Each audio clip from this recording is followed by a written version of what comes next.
정말 저희가 어려운 일을 당할 때 우리가 그것을 완전히 감당할 수 있는 믿음은 없사오나 그때일수록 더욱더 주님을 바라보는 것은 주님께서 우리로 하여금 주를 보게 하시고 더욱더 주를 붙들 수 있는 믿음을 허락하여 주시기를 원하기 때문입니다.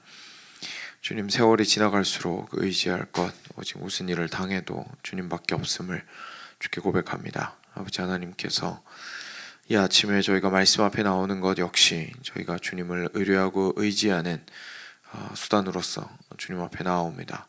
주께서 이 말씀을 통하여 저희를 붙들어 주시고 보지 못하는 저희의 눈을 열어서 보여주시고 생각지 못하였던 저희의 우매함을 다시금 생각할 수 있도록 도와주시고 주님의 깊이 있는 은혜를 누리지 못하였던 저희의 영혼이 주님의 은혜를 깊이 있게 누림으로 말미암아 능히 주를 의뢰하게 될 수 있고 의뢰하고 싶어지는, 그리고 온전히 전심을 다하여 주님을 바라보게 되는 그러한 시간 될 수 있도록 또한 사용하여 주시옵소서. 오늘도 그래서 말씀을 통하여 주께서 말씀하시는 것이 저희들에게는 너무나 소중하며 꼭 필요합니다. 주께서 저희에게 말씀하여 주시옵소서. 주의 백성들이 듣겠나이다. 우리 주 예수 그리스도의 이름으로 기도드렸습니다. 아멘. 네, 열왕기상 오늘 마지막 부분입니다. 그래서 22장 41절부터 53절 말씀입니다. 제 열왕기상 마지막에 드디어 유다왕, 남유다왕 이제 한 명에 대한 이야기가 나오는데요. 같이 보겠습니다. 제가 한 절 읽고 여러분 읽어주시기 바랍니다. 이스라엘의 아합 왕 제4년에 아사의 아들 여호사밧이 유다의 왕이 되니 여호사밧이 왕이 될 때에 나이가 35세라 예루살렘에서 25년 동안 다스리니라. 그의 어머니의 이름은 아수바라 실히의 딸이더라. 여호사밧이 그의 아버지 아사의 모든 길로 행하며 돌이키지 아니하고 여호와 앞에서 정직히 행하였으나 산당은 패하지 아니하였으므로 백성이 아직도 산당에서 제사를 드리며 분향하였더라. 여호사밧이 이스라엘의 왕과 더불어 화평하니라. 여호사밧의 남은 사적과 그가 부린 권세와 그가 어떻게 전쟁하였는지는 다 유다 왕 역대지력에 기록되지 아니하였느냐. 그가 그의 아버지 아사의 시대에 남아있던 남색하는 자들을 그 땅에서 쫓아내었더라. 그때 에돔에는 왕이 없고 섭정왕이 있었더라. 여호사밧이 다시스에 선박을 제조하고 오빌로 금을 구하러 보내려 하였더니 그 배가 에시온 게벨에서 파선하였으므로 가지 못하게 되매 아합의 아들 아하시아가 여호사밧에게 이르되 내 종으로 당신의 종과 함께 배에 가게 하라 하나 여호사밧이 허락하지 아니하였더라. 여호사밧이 그의 조상들과 함께 자매 그의 조상 다윗성에 그의 조상들과 함께 장사되고 그의 아들 여호람이 대신하여 왕이 되니라. 유다의 여호사밧 왕 제17년에 아합의 아들 아하시아가 사마리아에서 이스라엘의 왕이 되어 2년 동안 이스라엘을 다스리니라. 그가 여호와 앞에서 악을 행하여 그의 아버지의 길과 그의 어머니의 길과 이스라엘에게 범죄하게 한 느바세 아들 여로보암의 길로 행하며 함께 읽겠습니다. 바알을 섬겨 그에게 예배하여 이스라엘의 하나님 여호와를 노하시게 하기를 그의 아버지의 온갖 행위같이 하였더라. 아멘. 네, 열왕기 같은 경우에는 상이랑 하랑 결국 한 권의 책이기 때문에 이 부분 자체에 대해서 너무 그렇게 크게 의미를 두실 필요는 없습니다만, 일단은 열왕기상 마지막 부분에 마지막 이스라엘 왕과 그리고 유다 왕에 대한 이야기가 기록이 되어 있습니다. 그래서 먼저 유다 왕 이야기 오랜만에 하는데요. 아합 왕 이야기가 길게 나온 이후에 동시대를 살았던 여호사밧 왕에 대한 이야기입니다. 그래서 이스라엘의 아합 왕이 4년 동안 다스렸을 때에, 왕으로 즉위한 지 4년째 되었을 때에 기억하실지 모르겠는데 유다 왕 중에서 참 여호와를 경외하는 어진 왕 중에 한 명이었던 아사의 아들로서 여호사밧이 그 왕위를 이어받게 됩니다. 35살이었습니다. 그리고 그때부터 25년 동안 다스리게 됩니다. 여호사밧이 43절에 보시면 감사하게도 그의 아버지 아사의 모든 길로 행했습니다. 그리고 돌이키지 아니하고 다른 길로 가지 않았다는 거죠. 다른 길로 가지 않고 끝까지 신실하게 그 왕의 역할을 감당했습니다. 여호와 앞에서 정직하게 행했고 그랬습니다. 그럼에도 산당까지는 패하지 않았던 것을 저희가 보게 됩니다. 그래서 백성들이 아직도 산당에서 제사를 드리고 분향을 하고 있었습니다. 좀 특이한 점이 그 아합이랑 연합군을 형성했던 거 기억하실 겁니다. 그런 것처럼 여호사밧이 북이스라엘과 교류하고 실제 군사적인 동맹을 맺었던 부분이 다른 왕들과는 좀 독특한 점이었습니다. 그래서 여기도 그렇게 기록을 44절에서 하고 있죠. 그리고 나서 45절에 모든 왕들에게 하는 그 말 똑같이 합니다. 여호사밧의 남은 사적과 그가 부린 권세와 그가 어떻게 전쟁하였는지는 다 유다 왕 역대지략에 기록되지 아니하였느냐. 사랑하는 여러분, 우리 그 여호사밧의 인생을 보게 되면 뭐 인생사 전체를 저희가 알 수는 없겠지만 일단 오늘 말씀을 통해서 그리고 다른 왕들의 마지막 부분을 통해서 항상 확인하게 되는 건 그들의 사적이, 그들의 행했던 일들이, 역사적인 업적들이 왕으로서 행했던 그 모든 것들이 다 역사로서 기록이 되어 있다는 이 말들을 저희가 보게 됩니다. 중요할까요? 중요합니다. 그죠? 중요합니다.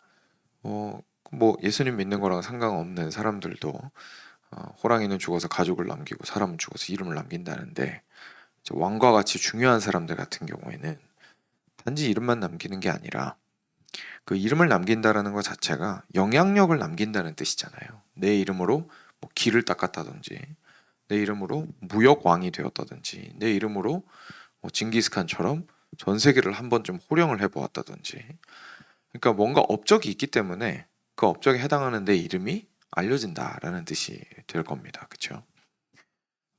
우리 인생도 마찬가지입니다. 우리가 왕은 아니지만 우리의 인생 가운데에서 우리의 이름은 남겨지게 됩니다. 무슨 말이냐면 결국 우리가 행한 일들로 마지막에 평가를 받고 결국 그것으로 기억되게 된다는 것이죠. 그래서 여호사밧 같은 경우에 여러 가지 일들을 했습니다. 이 뒷부분에 나오는 일들이 또 이어지는 내용들인데요. 예를 들어서 아사히 시대에 남아있던 남색하는 자들을 그 땅에서 쫓아내었습니다. 그 남색이라는 거는 이제 결국 그 남자 동성애자들 이야기를 하는 건데 이 남색이라는 것이 그 당시에는 종교랑 연결이 돼 있었습니다. 그래서 단순하게 그 잘못된 그 하나님께서 만드신 가정의 질서를 깨뜨리는 그 성적인 관계를 의미하는 것이 아니라 그것만 의미하는 것이 아니라 그거랑 이제 우상 숭배랑 연결이 돼 있었어요. 그래서 그 모든 것들을 함께 통틀어서 굉장히 심각한 문화적인 영향력을 끼치고 있었는데 그걸 완전히 몰아냈던 왕이었습니다. 그 이름을 기억할 만하죠. 그리고 에돔에는 그 당시에 왕이 없었는데 에돔은 이제 에서의 후예들이죠. 그래서 이스라엘이랑 사이가 썩 좋진 않았는데 이 에돔을 향해서 계속 에돔이 우리나라를 괴롭히지 못하게 하려면 결국 힘있게 그들을 다스려야겠죠. 그래서 섭정을 거기에 보낼 수 있을 정도로 다시 말해서 에돔이 조공바치는 관계가 된 거죠. 이스라엘이랑. 그래서 그 정도의 파워를 가지고 있었던 왕이었습니다. 그리고 그 밑에 보시면 다시스의 선박을 제조하고 오빌로 금을 구하러 보내려고 했다. 물론 에시온게벨에서 난파가 되어서 어려움을 겪긴 했지만 일단 경제적으로도 이 나라를 불러일으키려고 했던 것을 저희가 보게 됩니다. 솔로몬만큼은 아니었지만 그래도 솔로몬이 했던 것들을 조금씩 뒤따라가면서 어떻게든 나라를 좀 끌어올려 보고자 애썼던 사람이 바로 여호사밧이었습니다. 중요할까요? 아까 말씀드린 것처럼 중요합니다. 그죠? 중요합니다. 그러니까 인생 가운데 이런 경제적인 노력이나 왕으로서 그 땅을 다스리고 외부의 침략으로부터 막고 우리 백성들을 보호하고 외교를 하고 하는 모든 것들이 의미가 있었습니다. 그런데 우리가 말씀을 통해서 보게 되는 것은 사실 그 가장 밑바닥에 깔려있는 진짜로 중요한 평가가 무엇인지에 대해서 저희가 보게 됩니다. 그게 바로 오늘 초반에 보았던 그런 내용들이 되겠죠. 아사의 아들로서 여호사밧은 정말로 주님을 경외하며 아버지의 뜻을 따라서 그 길을 갔습니다. 그 길을 갔습니다. 여호와 앞에서 정직하게 행했습니다. 기억하실 테지만 이 구약에서 정직하다라고 표현된 것은 거짓말을 안 했다라는 뜻이 아니라 올곧았다 이런 뜻입니다. 올곧았다. 그래서 항상 똑바로 서 있었다. 바른 길을 갔다 이런 뜻입니다.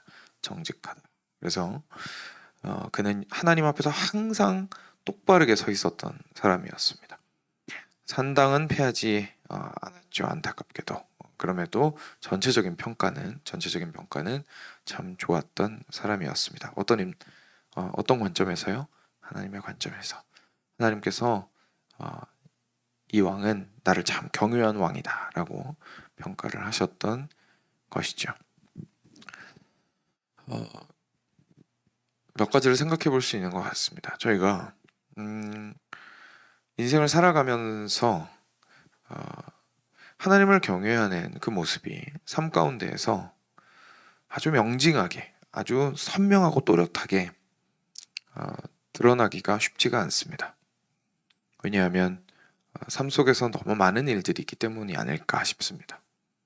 그리고 대부분의 일들이 사실 우리가 언뜻 생각했을 때 정말 깊이 있게 고민하지 않으면 여호와 경외하는 거랑 무슨 상관이 있는지 사실 연결시키기가 쉽지 않은 것들이 많이 있습니다.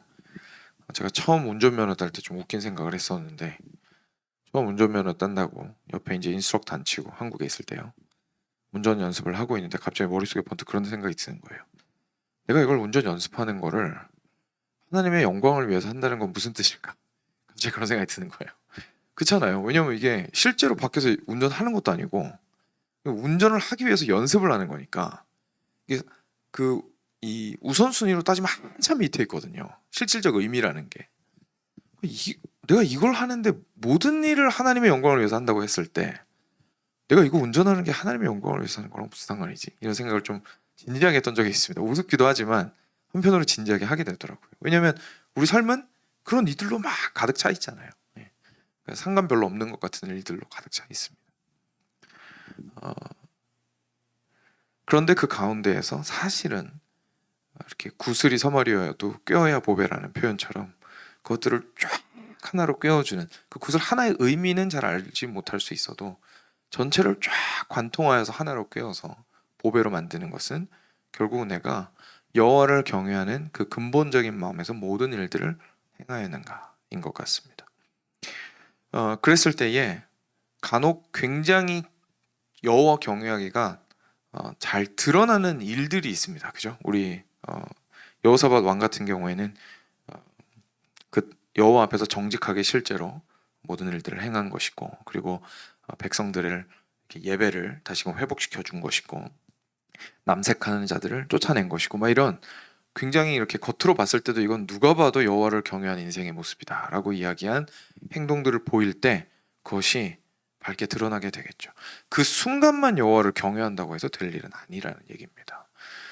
어떤 특정한 일을 우리가 생각하고 그 일을 할 때에만 여호와 경외함을 생각해가지고 뭔가 대단한 업적을 남길 수 있는 것이 아닌 거죠.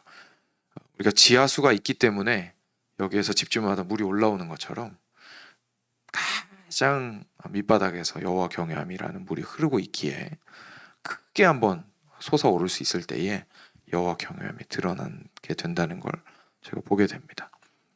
그래서 제가 방금 예로 들었던 운전면허 연습하는 것 같이 별로 상관없는 것처럼 보이는 일마저도 여호와를 경외하는 것이, 심지어 나는 완전히 어떻게 연결됐는지 잘 모를지라도 그런 마음과 태도로서 거기에 있을 수 있겠다는 생각이 듭니다.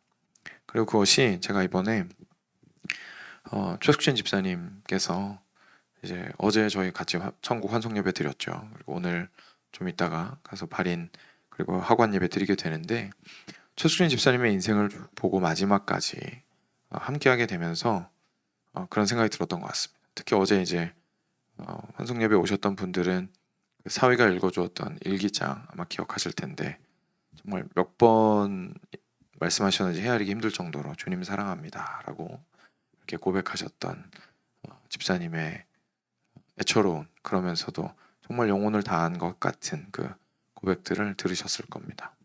근데 그런 걸 통해서 저희가 보게 되는 것 같아요. 그러니까 이 땅에서의 그 건강할 때 저희가 해야 되는 일들, 할 수 있는 일들이 마지막에는 걷어지게 됩니다. 그죠? 걷어지게 됩니다. 그래서 뭐 에시온게벨에서 뭐 배가 난파가 됐더니 뭐 어쨌더니, 그죠? 왕으로서 나라의 사업을 얼마나 잘해가지고 돈을 많이 벌었니 안 벌었니, 그러니까 그런 것들이 희미해지기 시작합니다. 걷어져 가기 시작합니다. 마지막이 될수록.